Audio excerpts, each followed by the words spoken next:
Bonsoir les amis, nous sommes le mardi 9 mai et ce soir nous accueillons Monsieur Alexandre de Chavannes. Bonsoir. Bonsoir. Vous êtes le secrétaire départemental de la Fédération syndicale unitaire, la FSU. Tout à fait.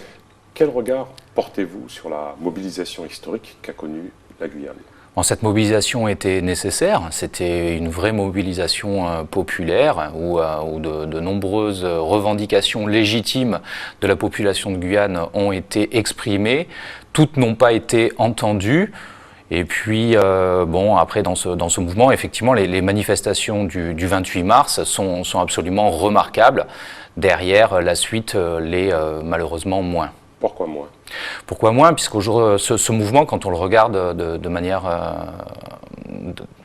chronologique, on a des revendications sectorielles. On a EDF, on a la santé, on a Endel, on a, je crois, à l'époque, sur fin mars, 11 conflits sectoriels. Derrière, donc avec les problèmes de sécurité aussi qui ressurgissent, avec le collectif des 500 frères et Trop Violence notamment. Et puis, petit à petit, les revendications pour l'éducation, pour plus de services publics. En fait, qu'est-ce que réclame la population ? Elle réclame à être traitée comme n'importe quel citoyen de la République et elle ne veut plus être les oubliés de la France ou des citoyens de seconde zone. Et donc là, on retrouve la justice, la santé, l'éducation, le transport, l'énergie, les moyens de communication. Et avec un moment très très fort qui sont les manifestations du 28 mars. Derrière, ça commence des négociations avec les délégations ministérielles et puis donc par le biais du collectif qui se crée le 28 mars pour la Guyane décollée qui fédère tous les collectifs et là les négociations s'embarquent et on arrive à un moment où on entend dire on ne pourra pas avancer si on n'a pas le foncier et l'évolution statutaire. Malheureusement, ce n'étaient pas les revendications de la population dans la rue. La population demandait plus de justice sociale, mais la question statutaire, qui est une vraie question, n'était pas la préoccupation première. Vous avez participé au collectif ? Vous étiez Alors, nous nous sommes rapprochés notamment... Du volet éducation, bien sûr, du volet éducation, mais également du volet justice, par le biais de la protection judiciaire de la jeunesse, également de l'emploi, par notre syndicat de Pôle emploi. Alors, en fait, non, nous n'avons pas été intégrés puisqu'au départ, le collectif nous a dit « pas de syndicat, c'est un mouvement populaire ». Eh bien, nous avons répondu, nous étions là il y a 25 ans, nous sommes là aujourd'hui et nous serons là encore demain pour porter les revendications légitimes de nos différents syndicats. Donc nous serons à côté, mais nous ne serons pas dedans. Vous pensez que le plan d'urgence qui a été acté d'1,85 milliard va faire du bien à l'éducation ?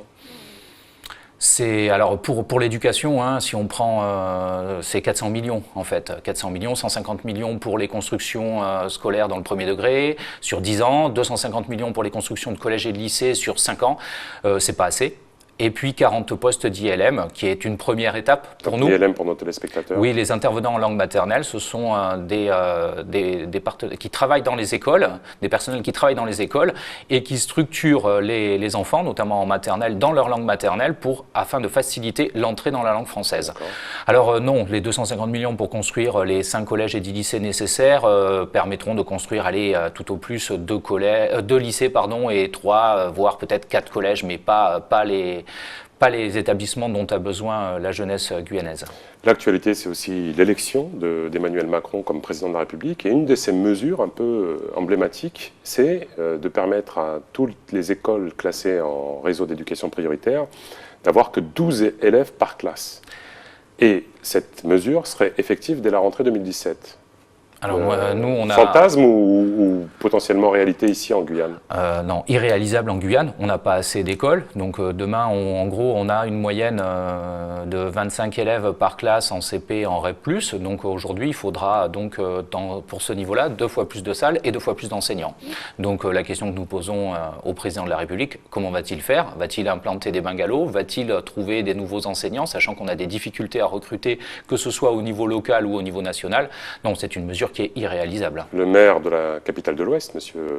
Léon Bertrand, avait envisagé de faire de la double vacation. Seriez-vous favorable? Nous nous sommes toujours opposés à la double vacation pour une raison très très simple, c'est que c'est un pansement sur une jambe de bois. Ça ne résout pas les problèmes, c'est une mesure temporaire. Mesures temporaires qui ont été appliquées dans des pays en voie de développement et qui ont montré aussi les limites, puisqu'il faut partager un espace, que les bâtiments sont donc 2 fois plus utilisés, donc ça nécessite 2 fois plus d'entretien.